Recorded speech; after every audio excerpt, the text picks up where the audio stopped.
안녕하세요. 이제 우리 공개모고 이제 3회차 마지막 공개모고고요. 이제 공개모고는 우리가 일찍부터 보기 시작했잖아요. 그래서 이제 한 달에 한 번씩 계속 공개모고 봐서 요게 이제 마지막 공개모고고, 이제부터는 다른 반에서 계속 모고가 많기 때문에 이제 뭐 굳이 공개모고를 더 이상 안 봐도 이제 뒤에 계속 모고가 있습니다.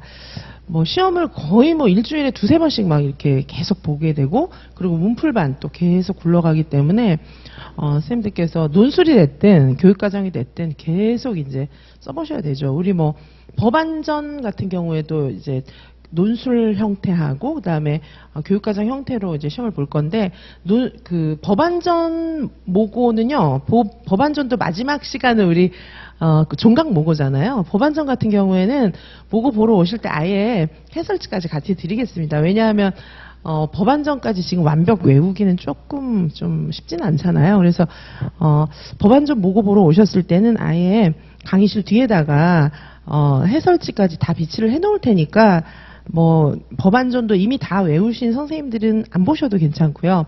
혹시 법안전은 지금 시점에서 다 되어 있기는 어려우니까 써보면서 이렇게 조금씩 보시면서 쓰실 수 있게끔 그렇게 하도록 하겠습니다. 자, 이제는 논술도 더 이상 미룰 수가 없고요. 또 교육과정은 말할 것도 없습니다. 자, 그래서 오늘 논술 같은 경우에는 사실 지금 우리가 논술하고 교육과정 시험, 그 다음에 2차 시험 이런 거를 딱딱딱딱 구분 지어가지고 공부를 할 수는 없어요. 어디서 공부한 게 어디서 이제 적중할지 알 수가 없어요. 선생님들도.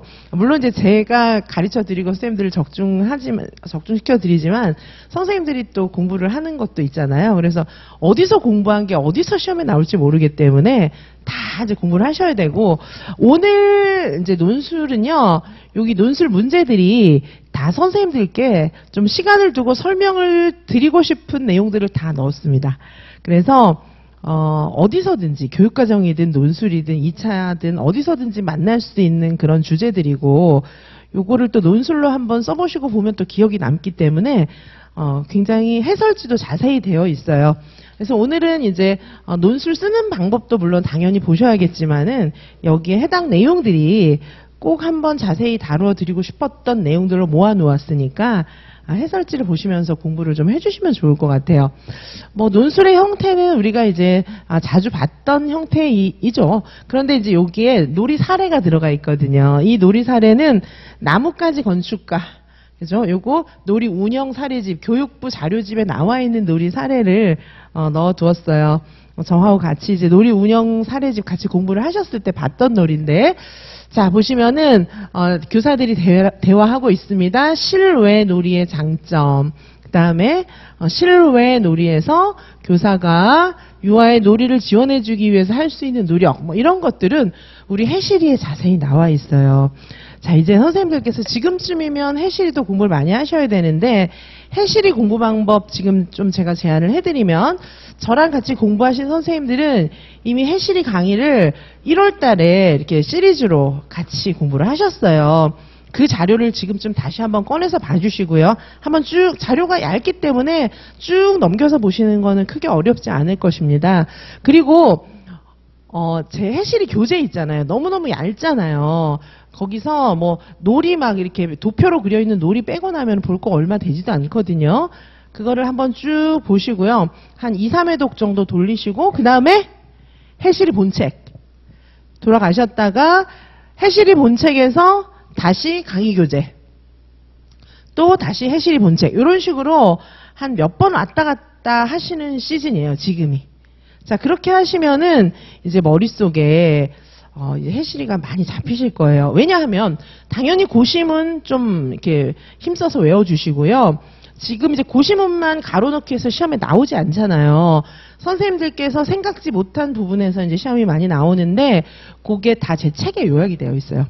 제 그 책의 앞부분하고, 그 다음에 제가 이제 가로넣기 이런 것들도 수업 시간에 많이 나눠드렸는데, 사실은 거기서 시험 다 나왔거든요. 그래도 이제 전체적인 맥락을 아셔야 되기 때문에 제가 제 책을 보라, 그 다음에 블랭크 넣기를 해라, 이렇게 말씀드리는 이유는 시험에 많이 나와요, 거기서. 그래서 우리가 다 외울 수는 없잖아요. 해실 본책 그 해설서 두꺼운 거 실행 이해 이걸 막 다 외울 수는 없잖아요. 그래서 어떤 걸 외워야 하는지 스캐닝 선생님들이 잘 안 되실 수 있으니까 얇은 제 책을 보시기 바랍니다. 그래서 그 책을 익숙하게 보시고 그 다음에 해설서 실행 이해 자료집을 좀 이렇게 또 본책도 보시면서 왔다 갔다 몇 번 하시면 시험 대비가 완전히 될 거예요. 제가 이제 선생님들 개인적으로 만나면서 답안지 쓴 거 채점도 해보고 이렇게 하고 있는데 보니까 해시리에 있는 내용들을 거의 그대로 용어를 그대로 갖다 쓰시는 선생님들이 많이 계시는데 필요해요. 정말 그렇게 쓰셔야 됩니다. 그래서 이 1번 문제 같은 경우에는 해설서에 있는 내용들을 그대로 용어가 많이 들어가 있어야 돼요. 그러면 틀릴 수가 없어요. 그리고 이 내용에 오류가 있을 수가 없습니다. 왜냐하면 문장을 쓰는데 중간중간에 들어가는 키워드나 용어들이 있잖아요. 핵심 개념들이 있는데 그 단어들은 선생님들이 이해한 것만 갖고 쓰기에는 아주 역부족이에요. 왜냐하면 아직 선생님들은 이제 학교 졸업하고 뭐 박사 학위를 받았다거나 막 교수 활동을 했다거나 이런 게 아니잖아요. 그래서 평소에 쓰는 용어들은 우리 유아교육계에서 쓰는 용어들이랑 차이가 있어요. 그런데 해설서라든지 책에 있는 용어들은 선생님들이 암기가 필요한 이유예요. 그것들이. 책에 있는 용어들은 적재적소의 용어가 들어가 있는데 그게 되더라고요. 뭐냐면 선생님들께서 제가 말씀드린 대로 제 요약서, 본책 몇 번 왔다 갔다 하시고 이게 익숙해지면은 글을 썼는데 진짜 해설서처럼 쓰신 거예요. 그러니까 제가 저는 뭐 해설서를 외우진 않잖아요. 해설서를 제가 뭐 한 권 딸딸 외우고 그러진 않는데 제가 글을 쓰면 해설서처럼 되긴 돼요. 근데 선생님들도 그렇게 되시더라고요. 보니까 그 책을 열심히 읽으신 선생님들은 하도 그 용어가 익숙해져가지고 그대로 이제 써지는 거예요. 근데 해설서를 그렇게까지 읽을 시간이 없기 때문에 제 요약서를 좀 활용을 많이 해주시고 그 다음에 이제 해실이 본책도 한 번씩 보셔야 됩니다. 자, 이 1번 문제에 선생님들 답을 보면은 해설서 공부가 되어 있는지 알 수 있어요. 자, 제가 이제 선생님들 첨삭해드리고 이제 개인 지도하고 이렇게 하면서 선생님들 답안을 보면은 어떤 부분이 누락이 되어 있는지 어떤 부분이 공부가 되어 있는지 알 수 있거든요. 이 1번은 채점 포인트가 제가 선생님들의 공부를 점검한다 치면 1번 문제에 답 써놓은 것을 보면은 해실이 공부가 얼마나 되어 있는지 당장 알 수 있는 문제입니다. 자, 그래서 선생님들이 쓴 답안이 제가 드리는 모범 답안하고 비교해 보았을 때 곳곳에 적재적소에 해시리에 나와 있는 용어들이 제대로 들어가 있어야 돼요. 안 그러고 자유방임하게 막 풀었었다. 이런 내용 자체도 오류일 확률이 크지만은 막 여기저기에 막 선생님들이 그냥 이해한 나만의 용어를 막 썼다 이러면 나는 공부를 안 했습니다. 공부가 덜 됐습니다. 이걸 보여주는 거예요. 아시겠죠? 자, 그래서 해시리 공부 문제예요. 1번은. 자, 여기 보시고 그 다음에 2번 문제는 뭘까요? 반성적 사고하고 반성적 전월쓰기인데 요거는 반성적 사고와 반성적 전월쓰기는 사실 우리가 유아교육 현장에서 굉장히 필요하죠. 굉장히 필요한데 요거는 이제 뭐 교사론 이런 문제이기도 하지만 자, 선생님들은 이 문제를 받았을 때 어떻게 생각을 하셨을까요? 이 문제는 이제 사실은 교사론 문제이기도 합니다. 교사론 문제이기도 하지만 그러면서 이거는 2019 개정 누리과정의 교사로서의 굉장히 중요한 특성이에요. 자, 그래서 우리가 자율성과 책무성을 지니죠. 자율성과 책무성을 실천하기 위한 구체적인 방법들입니다. 자, 그래서 반성적 사고, 반성적 전월쓰기 이런 거 굉장히 강조하고 있어요. 요즘에. 그렇죠? 자, 그래서 선생님들께서 유아교육에서 반성적 사고의 필요성, 반성적 전월쓰기의 중요성 이런 거는 예전부터도 많이 봤지만 2019 개정 누리과정을 실천하는 교사에겐 더욱더 중요합니다.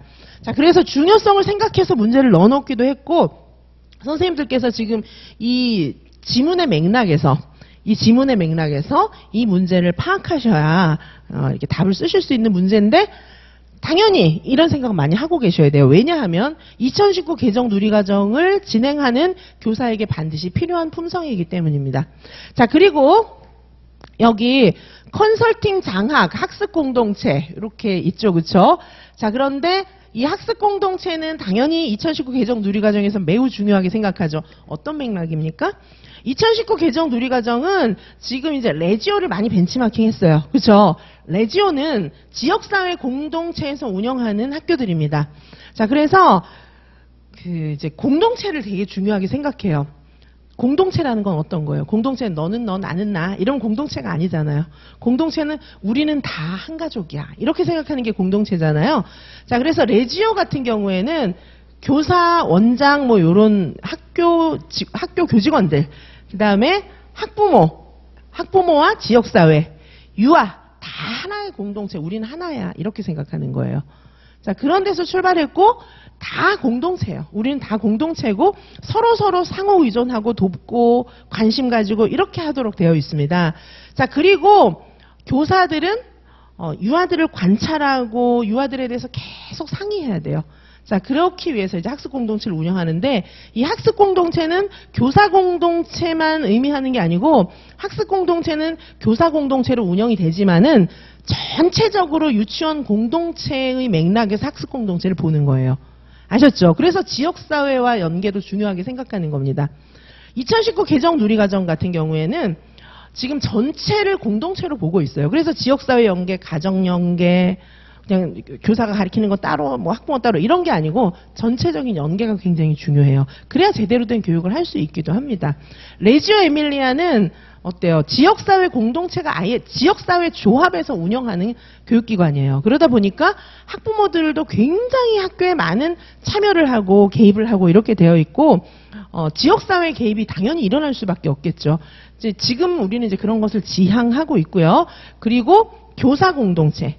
교사들끼리 굉장히 많은 합의를 해요. 모든 관심이 아이들한테 집중되어 있는 거예요. 자, 그런 맥락에서 학습 공동체 중요하고, 학습 공동체는 해실이 여기저기 엄청 많이 나와 있고요. 더구나 실행자료집에 한 파트를 자세히 써놨어요. 그리고 이제 각 지역 시책의 학습 공동체 얼마나 중요하게 생각하고 있는지 모릅니다. 학습 공동체 당연히 공부해야 되고요. 자, 그 다음에 이제 컨설팅 장학은 요거는 요새 그렇게 많이 하진 않지만 선생님들께서 컨설팅 장학을 공부하긴 했는데 컨설팅 장학의 순서라든가 이런 건 잘 모르시는 것 같아요.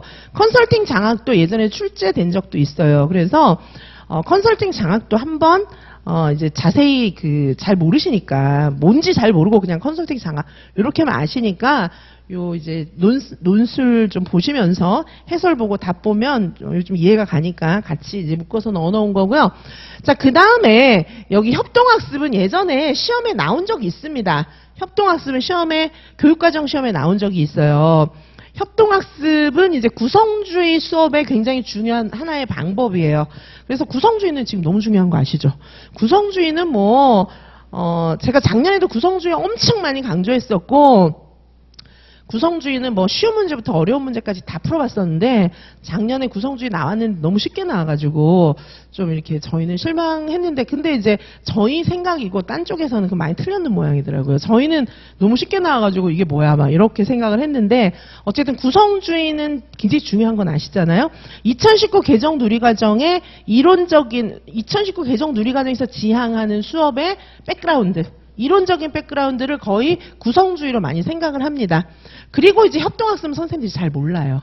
사실 잘 몰라요. 제가 협동학습을 굉장히 자세히 많이 설명을 드리기도 했는데 오늘 정말 자세히 설명드릴 거예요. 직소. 그렇죠? 여기 이제 이걸 외울 필요까지는 없겠지만은, 근데 이런 게 나와 있어요. 우리 지금 유아교육과정 책이 굉장히 많잖아요. 그런 책에 이 정도 심도 있는 얘기가 나와 있습니다.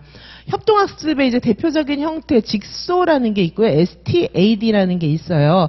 근데 이제 STAD까지는 아니고 직소는 많이 나와 있는 것 같아요. 그렇죠? 그래서 오늘은 요 직소에 이르기까지 협동학습을 좀 자세히 설명을 해드릴 거고요. 이게 교육과정 시간에는 이것까지 설명할 시간적인 여유가 잘 없습니다. 그래서 요 논술 다루면서 조금 설명을 드릴 거고, 여기에 기술할 때는 이 정도를 몰라도 기술은 할 수 있어요.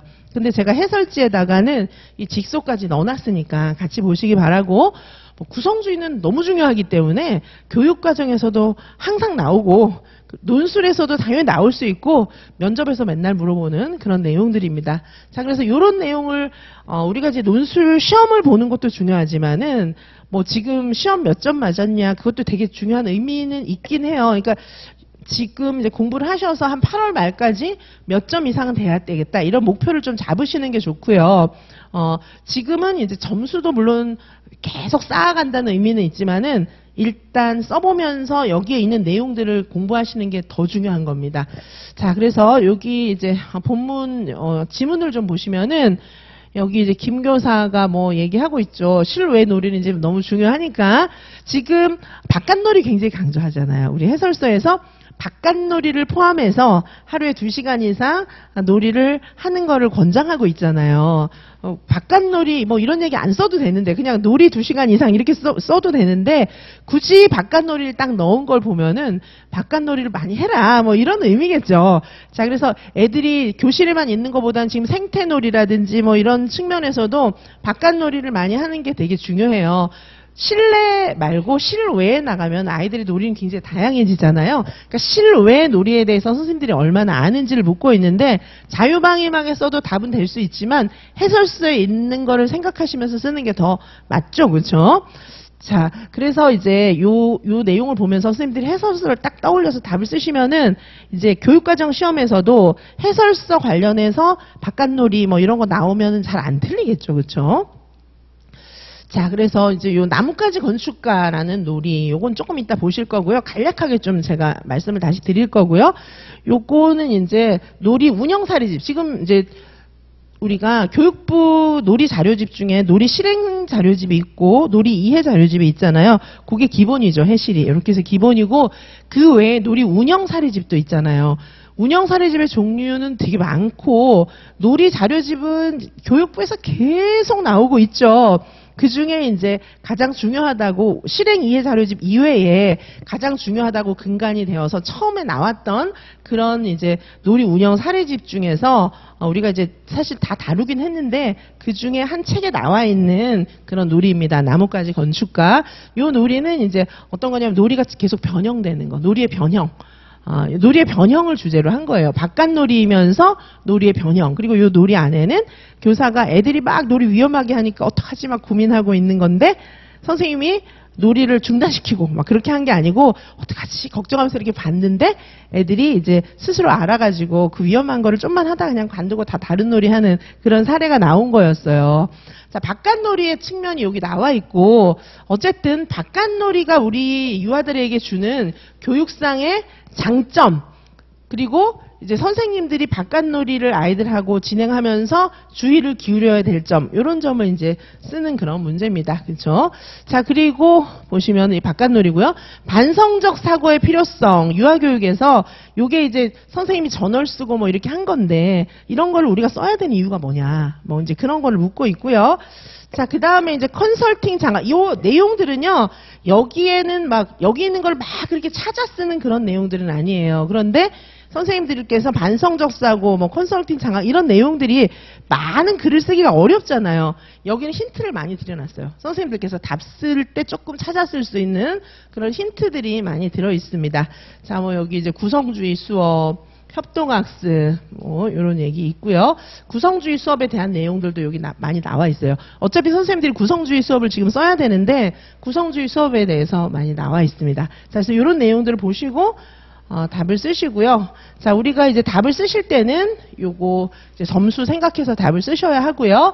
자, 그리고 여기 논술의 체계 이렇게 쓰셔야 하는데, 제가 지난번에도 한번 말씀드린 적이 있긴 하지만, 제가 이제 요즘에 개인지도 하고 이러면서 점수 계산도 해드릴 때도 있는데 점수 계산을 이제 해드리는 선생님도 있고 안 해드리는 선생님들도 있어요. 이제 회차가 거듭할수록 이제 선생님들이 글 쓰신 거, 문제 푸신 거 이런 상황을 봐서 점수를 어떤 회차에는 내드리고 어떤 회차에는 안 내드리고 이렇게 하는데 점수를 내서 보시면 이게 가시적으로 보이잖아요, 실력이. 그래가지고 감이 딱 오는 거예요. 논술이 되게 중요해요. 선생님들께서 막 논술 공부 안 하고 이러는 거는 시험 안 쳐봐서 그런 거예요. 아셨죠? 점수를 내보면 어떻게 1점 막 이런 생각이 들어요. 자, 그리고 이 논술이 또 1교시잖아요. 그래서 중요성이 많이 있어요. 논술 망치면 이제 2, 3교시도 그게 영향을 줄 수도 있어요. 자, 그리고 이 논술은요, 이게 총 15점이잖아요. 그래서 선생님들이 어떤 경우에 보면 이것만 생각을 하시는 거예요. 이거는 거저주는 점수인 줄 아는 거예요. 5점은 다 받는다 치고 이러면서 생각을 전혀 안 하시는데 그거는 넌센스, 오해예요. 그렇죠? 이 점수도 거저주지 않습니다. 거저주지 않아요. 그 선생님들 논술 답안지를 보면은 이게 논술 체계나 이 문장의 적절성, 맞춤법 이런 것 안 돼 있는 분들 되게 많아요. 자, 그래서 요거도 그냥 저절로 나오는 점수가 아니기 때문에 글쓰기 연습을 하셔야 되는데, 제가 이제 지난번 요즘에 채점하고 선생님들 답안지 보면서 느낀 점은 어느 정도 글쓰기가 되는 분인데 이분이 이제 N수생 선생님이신 거예요. 그래서 글쓰기가 논술을 예전에 점수를 잘 받은 적이 있어요. 그럼 어떻게 될까요? 원고지 쓰기 시절에 점수를 잘 받았다가 줄글로 바뀌면서 점수가 다운된 거예요. 그래서 제가 그 선생님 글을 봤더니 어떻게 됐냐면은 이제 그런 분들 많이 계세요. 글을 봤더니 이게 줄글로 된 우리 지금 답안지에다가 글을 쓰기는 했지만 글의 형태는 완전히 원고지 쓰기 형태를 그대로 바꿔놓은 거예요. 어떻게? 너무 짧아요. 너무 짧고 요점만 딱딱 들어있어요. 그때는 자수 제한이 있었기 때문에 더 쓰면 안 됐어요. 그래가지고 요점만 딱딱 첫째 뭐 둘째 뭐 탁탁탁 그냥 뼈대만 딱딱 써야 됐었거든요. 그러니까 지금도 그렇게 쓰고 있는 거예요. 그러니까 점수가 그때는 그렇게 쓰는 게 맞았어요. 원고지 쓰기이기 때문에. 그러니까 예를 들면 그때 그 선생님 그렇게 쓰신 선생님들이 19점, 18점 받았죠. 그러면 이거 지금 바뀌었잖아요. 시험 형태가. 지금 줄글로 바뀌어서 분량이 늘었잖아요. 그러면 약간의 부연 설명을 쓰란 얘기예요. 그죠? 그런데 그대로 가가지고 이게 한 16, 17점으로 내려와요. 내려옵니다. 물어봤어요. 그런 선생님들한테 제가 물어봐요. 답안지 보면은 이분은 지금 원고지 쓰기 형태를 그대로 갖고 있구나. 이런 게 보이거든요. 그러면 여지없어요. 점수가 다운돼 있습니다. 이렇게 다운돼 있어요. 근데 이거 되게 심각한 거예요. 1점, 선생님 보세요. 여기서 지금 한 1, 2점 내려갔잖아요. 여기서 1, 2점 내려갔으면은 어딘가에서 1, 2점 더 받아야 돼요. 그죠? 1, 2점 더 받기가 쉬운 거 아닙니다. 자, 어디선가 1, 2점 더 받아야 되는데 이게 힘들어요. 교육과정 A, 교육과정 B 있죠? 자, 선생님들이 교육과정 A, 교육과정 B 제가 선생님한테 물어봐요. 개인지도 하면서 A가 쉬우셨어요? B가 쉬우셨어요? 물어보잖아요? 그러면 A가 너무 쉬웠어요. B가 너무 쉬웠어요. 막 이렇게 얘기를 하세요. 그런데 채점해보잖아요? 채점해보면은 예를 들면 A가 너무 쉬웠다 했어요. A가 너무 쉬웠다 했는데도 많이 틀려요. 그래가지고 예를 들면 A가 뭐 아직까지 막 39점 막 38점 이렇게 되는 선생님들은 많지 않기 때문에 A가 예를 들면 33.5 이렇게 나왔어요. A가 너무 쉬웠어요. 이래도 많이 안 나와요. 여기저기서 감점 다 됩니다. 그 다음에 B는 어려웠어요. 이렇게 얘기하는 거예요. 그러면 이 A를 33점 받은 선생님의 경우에는 B를 어느 정도 받을 확률이 크냐 하면은 31 또는 32 이 정도 나옵니다. 아주 쉽다고 생각했을 때 더 잘 받는 점수 1점이에요. 1점. 아시겠죠? B는 어려웠어요. 근데 B는 어렵다고 체감했기 때문에 더 열심히 풀었을 수도 있겠죠. 그래서 지금 이분이 이 정도나 이 정도 받아요. A가 아주 쉬웠고 B가 어려웠다 이렇게 생각했을 때. 자, 그러면 이 논술이 2점수냐 2점수냐에 따라서 당락 갈리는 거예요. 아시겠죠? 지역에 따라서는 이 정도 받으면 떨어지는 지역도 있고요. 지역에 따라서는 이 정도 받으면 굉장히 잘한 겁니다, 사실. 대화해보고, 이 정도 점수 받은 선생님들하고 대화해보고, 채점해보면 되게 잘했어요. 근데 다 문학마다 감점 받는 항목들이 굉장히 많습니다. 자, 그랬을 때, 지금 논술을요, 사실 N수생 정도 돼서 내가 꼭 붙어야 되겠다. 이렇게 생각하면 논술은 20점 받아야 됩니다. 논술 20점 받아야 돼요. 논술 20점 딱 받으면은 이게 판도가 틀려져요. 아시겠죠? 근데 20점 잘 안 줍니다. 20점 잘 안 주고 옛날에 원고지 쓰기 익숙한 선생님들이 20점 받기 너무 어려워요. 자, 그래서 우리 목표는 우리가 선생님들이 적어도 내가 합격하고 싶다. 올해 꼭 합격하고 싶다. 이런 생각이 든다면은 지금부터 논술 계속 쓰셔야 되고요. 논술을 못 쓰는 이유는 두 가지예요. 논술을 못 쓰는 이유는 어떻게 두 가지냐 하면은 첫 번째는 논술에 쓸 컨텐츠가 없어요. 머릿속에. 논술 내용이 머릿속에 안 들어있는 거예요. 논술 내용이 머릿속에 안 들어있습니다. 이러면 논술 못 써요. 그죠? 두 번째는 뭐죠? 진짜 글을 못 쓰는 거예요. 글쓰기 연습이 안 돼 있어요. 이 두 가지예요. 이 두 가지 때문에 논술 점수를 잃는 건데, 글쓰기는 어떻게 해야 됩니까? 이 논술 글쓰기는 꾸준히 쓰시면 돼요. 꾸준히 쓰고 자가첨삭하고 이렇게 쓰시면 됩니다. 그런데 제가 드리는 모범 답안 있죠. 제가 드리는 모범 답안은 글이 정말 교수들이 인식하는 용어대로, 형태대로 되어 있어요. 그래서 그 글을 참조하시면서 글을 열심히 쓰시면 됩니다. 내용은요, 저희 이지선 유알맹에서 다루는 모든 논술 시험지하고 해설지를 다 모아서 계속 돌리면서 읽으셔야 돼요. 그리고 특별히 논술 암기장 있잖아요. 그 책 계속 돌리셔야 합니다. 그래서 이 두 가지가 해결되면 논술 점수는 잘 나오는데, 꾸준히 연습한 거랑 연습 안 한 거랑 굉장히 많이 다릅니다. 그리고 말씀드리지만 서론하고 각 문항들에 대한 답하고 결론하고, 자, 이런 내용들을 한자도 빠짐없이 최선을 다해서 열심히 써주세요. 자, 지금 점수 보시는 것처럼 이 차이 있어요. 서론 첫 줄부터 끝에 결론 마지막에 마침표 찍을 때까지 다 열심히 쓰시고 다 최선을 다해서 좋은 문장들을 쓰시기 바라겠습니다. 자, 우리가 면접 보러 갈 때도 막 이렇게 예쁜 옷 입고 뭐 헤어도 신경 쓰고 메이크업도 신경 쓰고 막 문 열고 들어갈 때도 조신하게 이렇게 들어가고 하잖아요. 그런데 이 시험지는 너무 무례한 거예요. 논술 시험지, 교육과정 시험지 다 너무 무례한 거예요, 선생님들이. 막 노트 필기 하듯이 쓰고 있잖아요. 그리고 서론 아무렇게나 막 쓰고 결론도 안 써요. 결론 안 쓰는 건 한 줄 딱 쓰고 대충 쓰고 나가는 건 뭐랑 마찬가지냐? 면접 보러 오셔갖고 문 안 닫고 나가는 거랑 똑같아요. 자, 어떻게 해요? 우리 면접 보러 들어가면 노크하고 인사하고 다시 와서 또 인사하잖아요. 끝나도 또 인사하고 문 앞에서 인사하고 문 닫고 나가잖아요. 서론하고 결론 되게 중요해요. 자, 그래서 서론 결론도 중요하고 각 문항들마다 첫째, 둘째 여기다가 약간의 설명을 좀 붙여주세요. 우리는 원고지 쓰기가 아니에요. 어느 정도 자수 맞춰야 됩니다. 그렇죠? 자, 그래서 요거 분명히 명심해 주시고요. 그리고 여기 각 항목당 보통 보면은 가지수당 1점이거든요. 보통 여기 가지수당 1점인데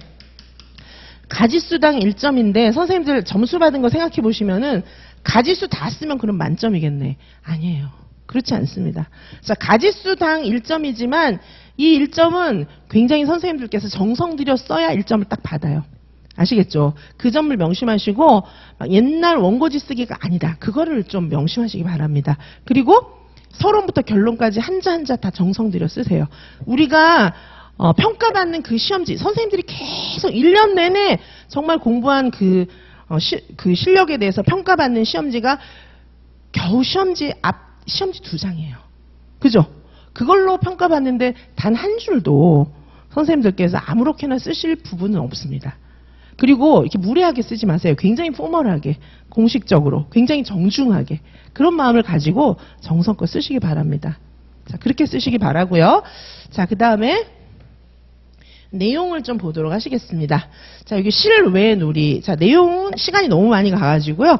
자, 제가 필요한 말씀을 다 드렸으니까 내용은 쭉 같이 또 보도록 하시겠습니다. 실외 놀이.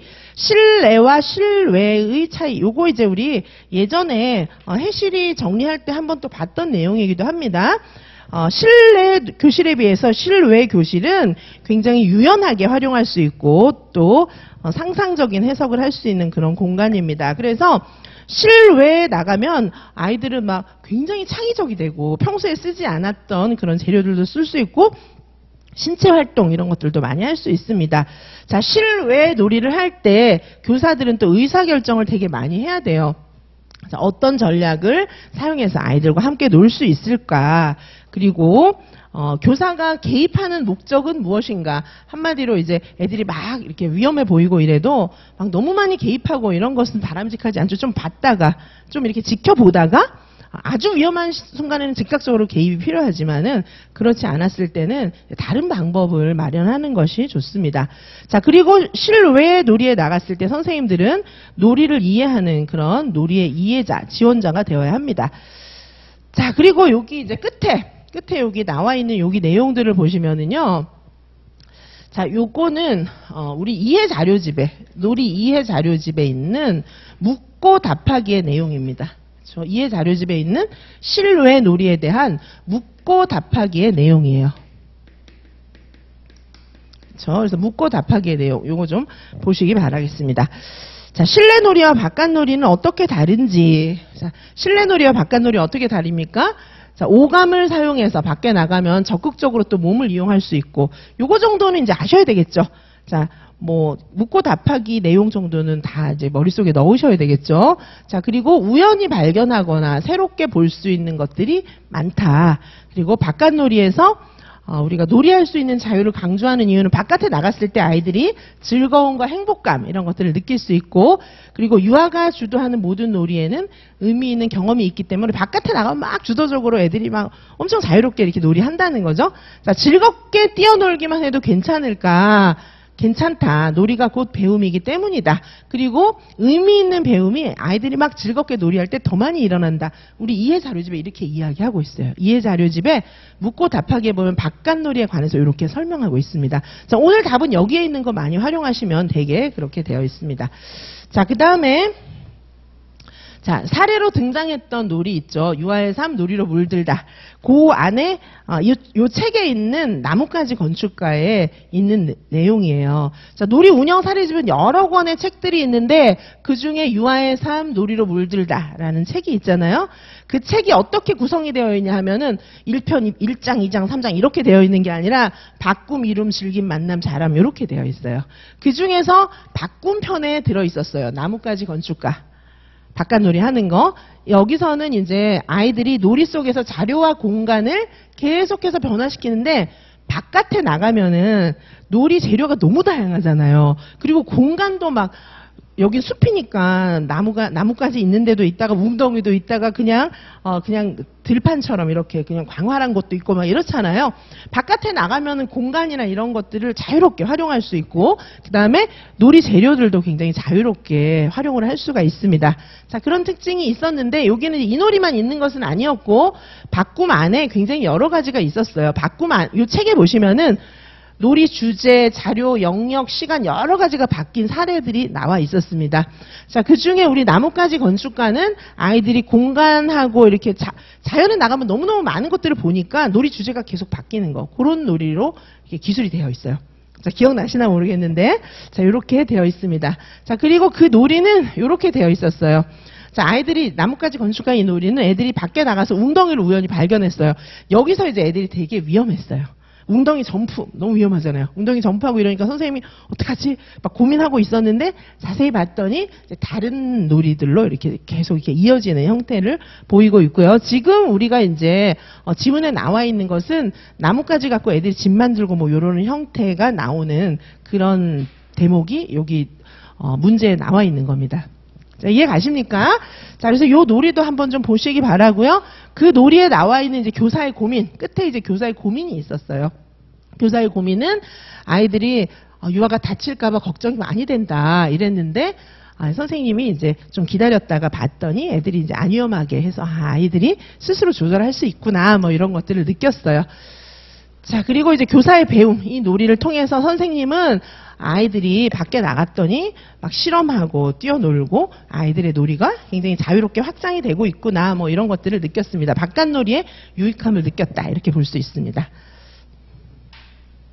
자, 그 다음에 유아교육에서 반성적 사고의 필요성 보시면, 자, 우리 이제 반성적 사고가 지금은 더 필요해요. 왜냐하면은 옛날에는 이제 좀 교사용 지도서 이런 거에 보면은 어느 정도 이렇게 지침이 다 나와 있기 때문에 별로 내가 생각 안 해도 되잖아요. 그냥 나와 있는 거 그냥 그대로 실천하면 되니까 반성적 사고 말고 그냥 시키는 대로 어떻게 하면 잘하지? 이거 생각하면 됐었는데 지금 애들의 놀이를 보면서 내가 판단하고 내가 뭐 지원해주고 나한테 자율적인 영역이 굉장히 많기 때문에 반성적 사고가 더 많이 필요해진 거예요. 자, 교사의 사고와 과정, 신념체계, 실천행위 이런 것들이 다 관계성이 있기 때문에 선생님들이 생각하는 거는 교사의 실천으로 나타나고 그게 교육에 영향을 그대로 미치는 겁니다. 자, 그리고 교수 활동의 불확실성과 현장 교육의 강화.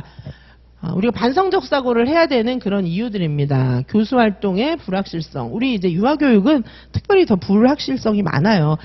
이제 뭐 교육과정이 딱 정해진 게 아니기 때문에 수학이나 뭐 국어나 영어나 이런 것들은 교육과정이 굉장히 정확하게 정해져 있잖아요. 근데 우리는 이제 그렇지 않잖아요. 중간고사, 기말고사, 뭐 수능 이런 거 보는 게 아니기 때문에 아이들을 봐가면서 우리가 지원을 해주니까 불확실성이 굉장히 큰 거죠, 그렇죠?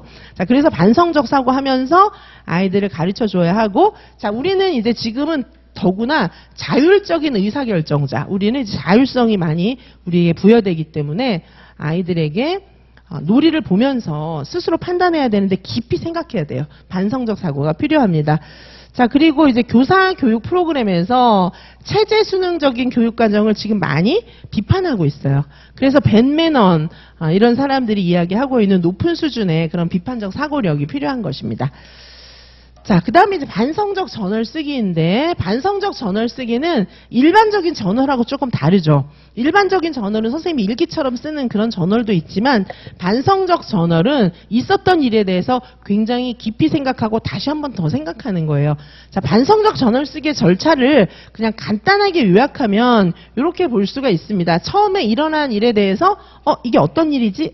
눈여겨서 보는 거예요. 이 일은 좀 이상한 일인데? 이 일은 좀, 오늘 얘가 왜 이렇게 울지? 오늘 얘가 왜 이렇게 평소하고 다르게 이 장난감만 왜 좋아하지? 뭐, 이렇게 이제 반응하는 거예요.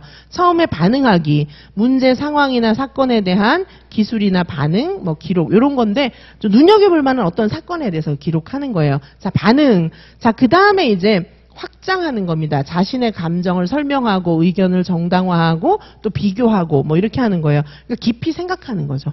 얘가 평소에 이거 가지고 놀지 않던 놀잇감인데 왜 이것만 갖고 노는 거지?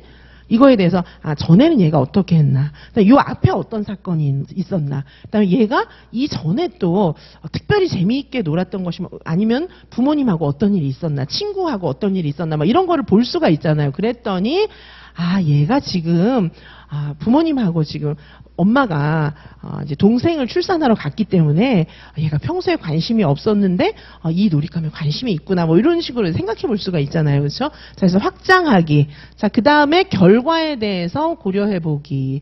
자, 그래서 이 놀잇감 말고 그다음에 뭘 또 줘야 되나, 뭐 이런 걸 생각하면서 이제 결정하는 과정이에요.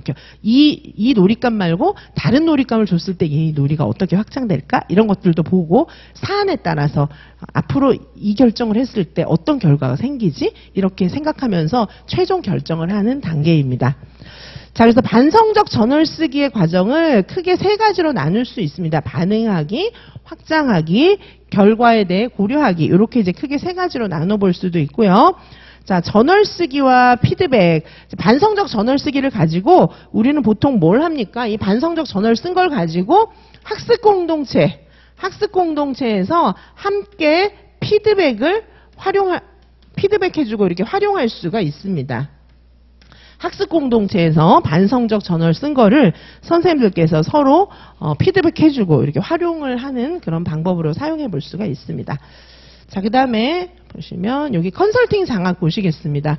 자, 컨설팅 장학의 절차를 보시면, 자, 컨설팅 장학은 준비, 진단, 문제 해결 방안 구안, 실행, 종료 이렇게 이제 나눠 볼 수가 있어요. 자, 그래서 처음에 이 글씨가 깨알 같아서 잘 안 보일 수도 있겠는데, 처음에 준비할 때 어떻게 하냐면은 의뢰인과 컨설턴트, 이 사람들이 같이 컨설팅을 준비해요. 의뢰인은 누굽니까? 의뢰인은 저 수업 좀 어떻게 좀 수업 좀 개선하게 해주세요, 이렇게 맡기는 사람이 의뢰인이고요. 컨설턴트는 전문가, 뭐 교수나 뭐 이런 사람들이겠죠. 같이 만나서 뭐가 제일 문제인가, 뭐 이런 것들을 같이 얘기를 해보는 거예요. 우리 이거 어떻게 진행하죠? 막 이런 얘기를 광범위하게 해보는 겁니다. 자, 그 다음에 이제 진단, 해결해야 될 과제를 명백하게 규명하고, 그 다음에 앞으로 1단계, 2단계, 3단계, 3월 달에 뭐 하고, 4월 달에 뭐 하고, 5월 달에 뭐 하고, 6월 달에는 이제 끝내는 게 좋겠어요. 뭐 이런 거 이제 계획을 해보는 거예요. 자, 그 다음에 이제 문제 해결 방안을 구체적으로 만들어 보는 겁니다. 이제 가서 선생님, 이제 컨설턴트가 의뢰인 선생님의 수업을 참관하기도 하고, 그 다음에 뭐, 일지 쓴 거 이런 거 좀 보기도 하고, 유치원 자료실도 보고, 이런 식으로 해서 계속 이제 진행을 하는 거예요. 진행하면서, 아, 선생님, 보니까 여기 자료 정리가 조금 이상해요. 뭐, 그 다음에 여기 일지 쓰는 방식이 이상해요. 수업 진행할 때 아이들한테 발문하는 게 이상해요. 뭐, 이런 식으로 이제 같이 얘기를 해보면서 해결 방안을 찾는 거예요. 자, 그 다음에 이제, 해결 방안을 찾으면서 이제 대안을 막 내면서 실제 적용해 보는 거예요. 발문을 이렇게 좀 바꾸세요. 해보고, 그렇죠? 그다음에 교구 이렇게 정리하는 방식을 이렇게 바꿔보세요. 한번 해보고 또 보고 막 이렇게 하는 거예요. 자, 그렇게 실행을 하고 그다음에 이제 컨설팅을 마무리하는 것입니다. 요 각 단계에서 이제 해야 될 일들이 여기 정리되어 있고, 그리고 제일 끝나고 나면은 이제 이게 잘 됐는지 평가도 해보고, 그리고 이제 컨설턴트는 보통 교육청에 요걸 써서 이제 보고서를 제출하고 요렇게 됩니다. 자, 요게 이제 컨설팅 장학이고요. 각 단계는 여기 지금 설명이 되어 있습니다. 자, 그래서 준비, 진단, 문제 해결 방안 구안, 그 다음에 실행, 종료, 요런 단계로 나누어지고, 각 단계는 제가 이제 좀 전에 좀 간략하게 설명을 드렸어요. 제 말을 들으시고 요 내용을 보면 이제 무슨 말인지 이해가 가실 거고요. 자, 그래서 컨설팅 장학의 절차들입니다. 자, 보시면은 이제 그 현장에 있는 유치원들 같은 경우에는 자율 장학을 이렇게 이제 진행을 해요. 요건 진짜 이제 유치원에서 진행한 자율 장학의 사례예요. 자, 이런 식으로 자율 장학을 하는데 보시면 이제 여기 여러 가지 장학 형태를 다 써요. 그러면서 선생님들 컨설팅 장학도 받으려면 받으세요. 이렇게 하면서 컨설팅 장학도 이제 넣어놓는 거죠. 그래서 여기 컨설팅 장학 지원단 조직하고 여기 의뢰서 작성하잖아요. 의뢰서 작성하면 그 다음에 장학 협의회 실시하고 또 컨설팅 결과도 기록하고 이렇게 합니다. 자, 그래서 컨설팅, 요런 이제 컨설팅 하는 과정에 들어가는 그런 내용들 간략하게 요약해 놓은 거죠. 자, 보시면은 여기 컨설팅 의뢰자가 이제 어떤 요구를 하는지, 저는요, 좀 아이들 수업 방법 달리 하는 거, 우리 수석교사 선생님이 요번에 뭐 외국에 가서 연수받고 온 거 저 그거 배우고 싶어요. 뭐 이런 거 이제 의뢰할 수도 있잖아요. 자, 그런 거 얘기하면은 이제 마이크로 티칭을 적용하기도 합니다. 실제로 이거 유치원에서 진짜 쓰는 거예요.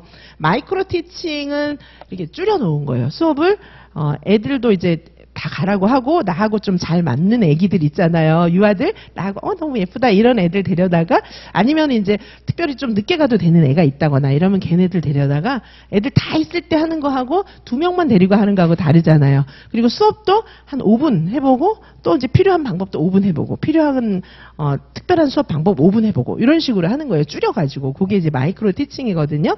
그리고 이제 같이 여기 의뢰인하고 컨설턴트하고 같이 협의회도 하고 이렇게 하는 거예요. 보통 이제 장학사들이 와서 해주기도 하고 장학사랑 교수단들이 와서 해주기도 하고 유치원에서 이렇게 자율적으로 컨설팅 장학을 좀 하기도 해요. 수석교사 이런 사람들은 이제 담임 맡지 않으면서 연구하는 그런 교사들이잖아요. 그래서 같이 이렇게 하기도 합니다. 컨설팅 장학을 의뢰를 하기 싫으면 이제 안 하는 거고, 의뢰하는 교사가 있으면 또 이렇게 진행하기도 하고, 이렇게 됩니다. 자, 요게, 실제로 유치원에서, 우리 유치원에서 장학 계속 해야 되잖아요. 장학 활동. 그리고 장학 활동 하는 그런 프로그램 이렇게 예를 들어서 설명을 드린 거예요. 한번 보시고요. 온라인, 인터넷 장학도 있습니다.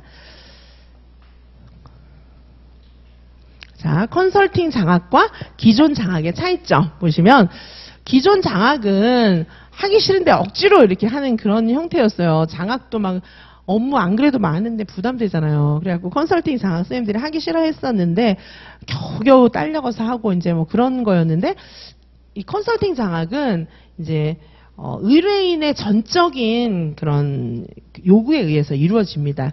일반적인 장학은 이제 교육청에서 와서 옛날에는 보고 점수 주고 막 이랬거든요. 근데 지금은 이제 그렇게 안 하려고 하는 거죠. 컨설팅 장학은 같이 협의하는 거예요.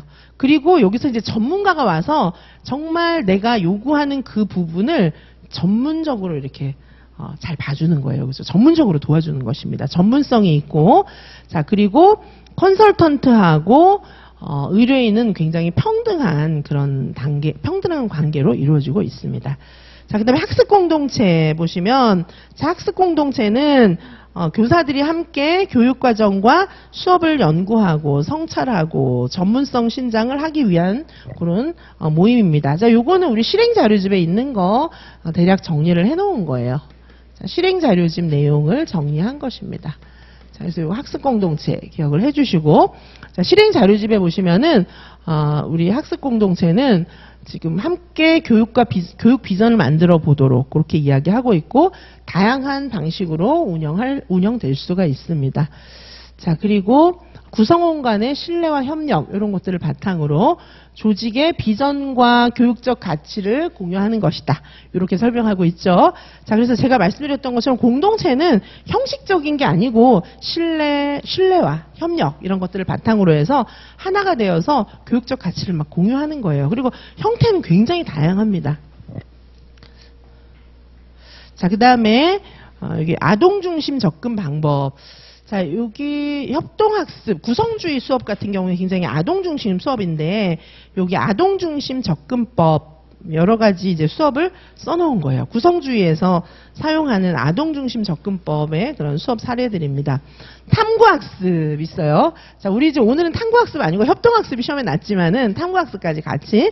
자, 탐구학습 보시면, 요거 이제 탐구학습은 주로 이제 듀이 거잖아요. 듀이의 탐구학습이고, 물론 이제 브루너도 탐구학습 얘기를 하기는 했어요. 그래서 이 탐구학습은 듀이가 주로 얘기를 했는데 브루너도 이야기를 했습니다. 브루너는 요거 굉장히 학문 중심적인 그런 교육과정을 이야기한 거잖아요. 그래서 여기 브루너가 이야기하는 브루너는 주로 이제 발견학습을 얘기를 했는데, 발견학습에 도달하는 그런 방법을 탐구학습 방법을 쓰라고 했어요. 그래서 우리 과학, 그렇죠? 과학에서 발견 탐구학습 이렇게도 얘기하잖아요. 그래서 요거는 이제 브루너의 이야기입니다. 발견 탐구학습은. 그리고 여기 듀이는 이제 탐구학습을 또 얘기를 했죠, 그렇죠? 그리고 이게 나중에 이제 사회 탐구학습 이렇게 또 이어지죠. 마샬라스 콕스가 또 사회 탐구학습 얘기했잖아요. 자, 근데 원래 이제 듀이가 이야기한 이 탐구학습은 굉장히 실용적인 거예요. 실용적인 것이고, 생활 중심의 문제. 그죠? 생활 중심의 문제를 다루고 있습니다. 듀이는. 그래서 우리 의사결정이라든가 이런 것들이 듀이가 말한 탐구학습 방식으로 스스로 생각하는 것들이에요. 그렇죠? 자, 그래서 여기 듀이가 이야기한 탐구학습이 사실 있어요. 처음에. 자, 그리고 브루너의 발견학습, 선생님들이 막 헷갈릴 거예요. 의사결정, 탐구학습, 발견학습, 사회탐구학습, 발견탐구학습 엄청 헷갈릴 거예요. 사실은 사고하는 절차가 굉장히 합리적이에요. 이거는 선생님이 강제로 막 가르쳐주는 게 아니에요. 이런 것들은 다. 아동이 스스로 생각해 나가는 거예요. 근데 이제 과학이 됐든 사회관계 영역이 됐든 간에 사고하는 절차를 보는 거예요. 왜냐하면 사회관계 영역도 사회과학이거든요. 자연탐구 영역은 진짜 과학이잖아요. 자연과학이잖아요. 그래서 둘 다 과학이란 말이에요. 그래서 생각하는 절차가 굉장히 합리적이고 그리고 검증을 다 거치는 거예요. 자연과학에서는 실험을 통해서 검증을 거치고 사회과학에서는 자료를 가지고 의사결정에서도 대안을 막 내잖아요. 그리고 대안을 검증해 보는 거거든요. 자, 그래서 주제만 좀 달라요, 사실은. 엄밀히 말하면 여기 듀이가 얘기한 것은 굉장히 실용적이고 생활 중심이에요. 그리고 브루너가 이야기한 것은 굉장히 학문적인 거거든요. 자, 그래서 요건 주제가 좀 많이 다릅니다. 그 다음에 여기 사회탐구학습도 원래는 듀이한테서부터 왔어요. 듀이의 탐구학습으로부터 왔는데 이 사회탐구학습도 굉장히 사회과학적인 학문적인 내용을 다루고 있어요. 거의 사실은 절차는 비슷합니다. 근데 요 이제 어떤 주제냐, 주제가 얼마나 생활 중심적인 것이냐, 주제가 얼마나 학문 중심적인 것이냐, 이렇게 다른 거예요. 이야기한 사람이 거의 비슷한 생각을 갖고 이야기한 거예요. 그런데 이제 브루너하고 듀이는 조금 다르죠, 그렇죠? 브루너는 발견학습, 여기서 뭘 발견하는 거죠? 지식의 구조. 지식의 구조를 발견하는 것이기 때문에 지식의 구조를 발견하는데 선생님이 야 1번은 2야 2번은 3이야 이렇게 해서는 안 되잖아요. 얘가 스스로 막 탐구하고 연구하고 막 이러면서 지식의 구조를 발견하는 거고 여기는 이제 생활의 원리 이런 것들을 발견하는 거예요. 그래서 애가 어떻게 하는 거죠? 자꾸 경험의 재구성 이렇게 하면서 문제 해결력이 생겨나는 거예요. 그렇게 얘기를 하고 있어요. 자, 그래서 여기 보시면은 탐구학습법. 여기서 탐구학습법은 이거 다 통틀어서 그냥 얘기하는 거예요. 그렇죠? 탐구학습은 교사가 설명하거나 개념을 전달하기보다는 유아 스스로 지식을 발견해 나가는 과정에 초점을 두는 것입니다. 자, 아이들이 능동적으로 참여할 수 있어야 돼요. 자, 그리고 유아 중심적인 교수학습 방법이라고 볼 수가 있습니다. 자, 유아가 논리적인 탐구 과정을 거치지 않으면은 발견 못 하겠죠. 그렇죠? 탐구도 못 하겠죠. 그래서 논리적인 탐구 과정을 거쳐야 되고 교사는 설명이나 개념 전달 이렇게 하는 거는 탐구학습 발견학습 다 안 돼요. 애가 스스로 해봐야 되는 겁니다. 자, 그리고 주로 선생님은 질문을 많이 해야 되고 그렇죠. 유아와 교사, 유아와 유아 간에 토론을 많이 하고 이런 방법을 주로 쓰게 돼 있습니다. 탐구학습, 지금 선생님들이 생각하는 발견학습, 탐구학습, 사회탐구학습 다 요런 내용을 적용할 수가 있어요. 아시겠죠? 통틀어서 봤을 때 탐구학습이고요. 아동중심적인 수업 방법 하면은 일단 탐구학습 볼 수 있습니다. 그 다음에 협동학습도 굉장히 아동중심적인 그런 수업 방법이에요. 자, 여기 일단 협동학습은 여기 소집단 활동이 이제 전제가 돼요. 협동학습을 하려고 그러면 소집단 학습을 해야 됩니다. 자, 그런데 여기서는 관계성을 굉장히 강조하고 공동의 목표를 달성하도록 하려고 하는 거예요. 그냥 이제 소그룹으로 모여가지고 각자 딴일하고 있으면 그건 협동학습이 아니에요. 공동의 목표가 있는 거예요. 같이 뭔가를 하는 거거든요. 자, 그래서 여기 이제 대표적인 거, 제가 이제 뭐 협동학습은 그동안 설명을 많이 드렸었고요. 자, 여기 협동학습이라고 하는 것은 이게 이제 교수학습의 전통적인 관계를 넘어서서 유아가 가르치기도 하고 배우기도 하고 막 이런 경험을 하는 거예요. 그래서 굉장히 아동 중심적인 긍정적인 상호작용. 서로서로 막 대화도 많이 하고 이러는 건데 그런 사례를 직소 형태를 이야기하고 있어요. 직소. 이거 직소라고 읽어요. 자, 직소 모형이 있는데 자, 이거는 이제 어떻게 하는 거냐 하면은 전체 학급 유아가 이렇게 있죠. 우리 학급 유아가 뭐 되게 복잡하게 돼 있는데 우리 학급 유아가 있으면은 뭐 가나 다라 막 힘들게 돼 있는데 이게 뭐 어떻게 하는 거냐 하면 예를 들면 이제 얘네가 우리 애들이 있는데 1조, 2조 이렇게 나누는 거예요. 우리 애들을. 자, 우리 애들을 이렇게 여기 1조, 2조, 3조, 4조 이렇게 나눴어요. 나눠가지고 이제 주제가 예를 들면 우리나라의 뭐 세시풍속 뭐 이런 거라고 치고 이제 여기서 얘는 추석 맡은 애도 있고 단오 맡은 애도 있고 그다음에 또 뭐 있죠? 뭐 구정 뭐 이런 거 맡은 애도 있어요. 그렇죠?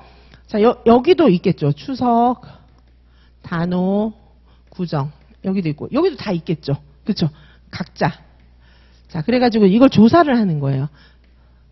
단오 뭐 여기도 다 있는 거예요. 자, 요렇게 일단 이제 조를 만들어 놓고 이제 이 조를 해체를 해요. 해체하고 그다음에 어떻게 모이냐 하면은 추석끼리, 단오끼리, 구정끼리 모이는 거예요. 그죠? 그래서 요거를 뭐라고 얘기를 하냐면은 여기를 모집단, 이거를 이제 모집단이라고 해요. 원소속 집단, 모집단, 원소속 집단이라고 합니다. 이거를 원소속 집단. 이게 원래 내가 1조에 들어있었어요. 원래 2조에 들어있었어요. 원래 3조에 들어있었어요. 그리고 요거는 전문가 집단이라고 해요. 전문가 집단. 그래서 여기 이제 추석끼리 모이잖아요. 얘네들이 이제 얘네들이 여기서 막 추석 공부하는 거예요. 같이 막 추석 찾아보는 거예요. 얘네들은 여기서 막 단어 찾아보고 구정 찾아보는 거예요. 그래갖고 전문가 집단으로 일단 이제 흩어져서 들어갔다가 다시 원소속 집단으로 가는 거예요. 그래서 얘네가 이제 추석 공부했잖아요. 그럼 여기서 얘가 추석을 막 가르쳐 주는 거예요. 얘가 여기서 단어 공부했으니까 단어를 또 가르쳐 주고 여기서는 또 구정을 막 가르쳐 주고 이렇게 하는 거예요. 자, 이게 직소 방법입니다. 자, 그래서 이런 방법으로 이제 중고등학교, 대학 같은 경우에는 이렇게 해서 이제 조별로 점수 주고 뭐 이제 이렇게 하는데 자, 여기 책임을 지고 있잖아요. 이게 어떤 겁니까? 얘네들이 이 추석 맡은 애가 잘 못하면 우리 조는 좀 문제가 생기잖아요. 단어랑 구정만 잘하고 추석은 잘 못하잖아요. 나는 원래 엄청 똘똘하고 잘하는 애라서 단어 너무 잘해왔어요, 내가. 근데 얘는 너무 못하는 거예요. 그럼 어쩔 수 없이 우리 조는 잘 못할 수밖에 없어요. 그죠? 자, 그러면 얘가 이제 평소는 못했는데 우리 조가 나 때문에 못하면 안 되니까 사명감을 갖고 막 이제 공부해갖고 가리키고 이런 거를 이제 원하는 거죠. 그렇죠? 그래서 얘가 단어 한 애가 지가 막 이제 막 여력이 남으면 야, 너 이런 거 해야지 막 이런 거 가르쳐 주기도 하고 서로 상호작용하고 하면서 같이 상호의존, 긍정적인 상호의존, 자기가 맡은 일이 있고 같이 상호의존할 수 있도록 하는 그런 방법이에요. 자, 뭐 직소까지 시험에 나겠나 뭐 이런 생각은 드는데 의외로 많은 책에 나와 있어요. 직소까지. 자, 그래서 뭐 직소까지는 못 외운다 할지라도 협동학습에 대한 설명이 나오면 아, 이게 협동학습이구나. 소집단 학습하고는 다르구나. 이 정도는 아셔야겠죠. 그렇죠? 예전에 기출에 뭐 이렇게 직소까지는 아닌데 비슷하게 써놓고 있잖아요. 이 방법이 뭐냐 했는데 그때 선생님들이 다 틀렸어요. 그게 벌써 이제 몇 년 전입니다. 그때 이미 구성주의 수업에 대해서 생각을 하는 분들이 들어가서 문제를 낸 거예요. 자, 이게 이제 구성주의적인 그런 수업 방법입니다. 자, 제가 썼던 얘기들이 여기 다 나와 있어요. 한번 나중에 보시면 되고요. 이것만 읽어서는 도저히 이해를 할 수가 없을 겁니다. 자, 그리고 이제 이 직소나 협동학습 같은 경우에 나중에 전체가 모여서 모집단별로 학습한 내용을 발표해요. 전체가 모여갖고 소집단별로, 이 모집단 뭐 이렇게 얘기하면 좀 어려울 수도 있잖아요.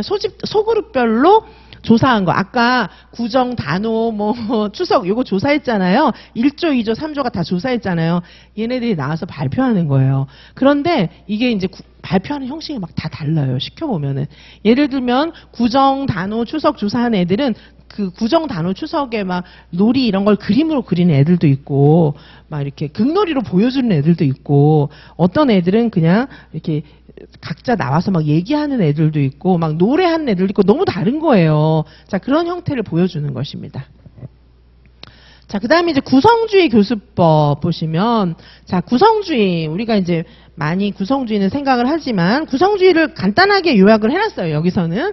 구성주의는 삐아제하고 비고츠키가 대표적이죠? 그렇죠? 그래서 삐아제 같은 경우에는 개인의 인지적 요인, 요거를 굉장히 많이 강조하고 있어요. 그 다음에 사회적 구성주의에서는 사회적 상호관계를 중요하게 생각합니다. 자, 그래서 간주관성, 상호의존 뭐 이런 것들을 강조하는 거예요. 그렇죠?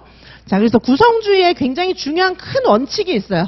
구성주의의 굉장히 중요한 큰 원칙은 지식은 스스로 구성하는 거야. 유아는 능동적으로 움직이는 지식의 구성자야. 뭐 이런 굉장히 중요한 원칙이 있습니다.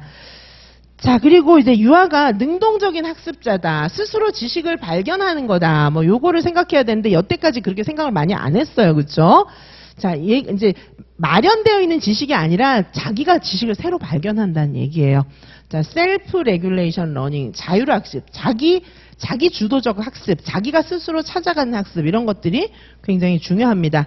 자, 그리고 구성주의 교사의 역할, 이런 수업을 하는 좀 구성주의적인 교사의 역할을 보시면 교사는 유아의 자율성과 진취적인 자발성 이런 것들을 북돋워 주어야 되고 그 다음에 교사는 1차적인 그런 자료 뭐 이런 것들을 사용하지만은 요것뿐만 아니라 조작 가능한 자료와 함께 사용하는 것이 바람직하고 그다음에 상황에 따라서 수업 전략과 내용을 변경하는 게 필요합니다. 왜냐하면 애들을 봐가면서 막 교사 중심적으로 계획한 거 그대로 수업을 하는 것은 바람직하지 않습니다.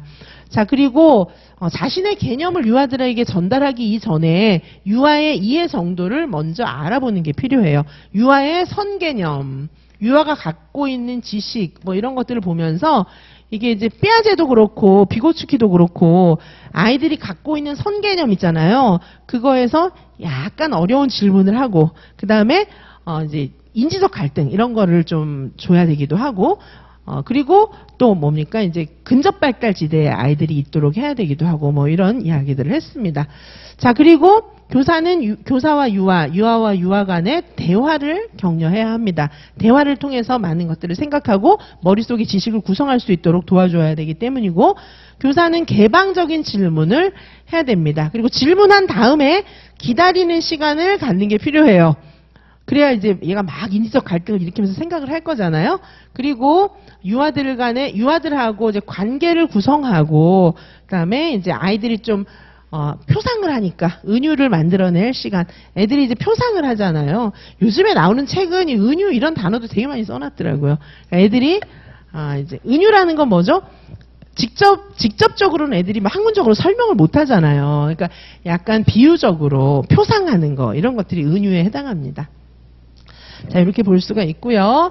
자, 그 다음에 이제 모범답안 보시면, 자, 여기까지가 서론이고요.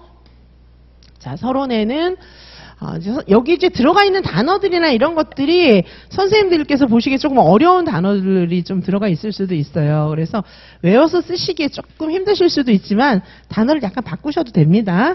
자, 그래서 요거 뭐 서론 몇 개 정도 익숙하게 보셨다가 그거를 이제 선생님들께서 서론 쓰실 때 단어만 조금씩 바꿔서 쓰시면은 좀 편하실 수 있고요. 그리고 요거보다 짧게 쓰셔도 괜찮아요. 더 짧게 잘라서 쓰실 때도 만약에 이제 선생님들이 활용하시면 유용하게 쓰실 수 있고요.